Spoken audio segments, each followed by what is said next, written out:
जयन्ती मङ्गला काली भद्रकाली कपालिनी दुर्गा क्षमा शिवा धात्री स्वाहा स्वधा नमोस्तुते।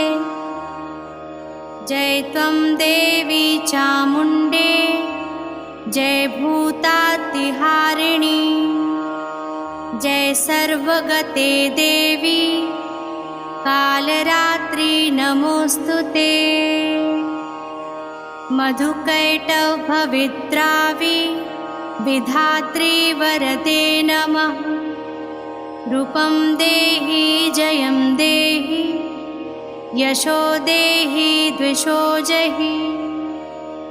महिषासुरनिर्नाशी भक्तानां सुखदे नमः। रूपं देहि जयं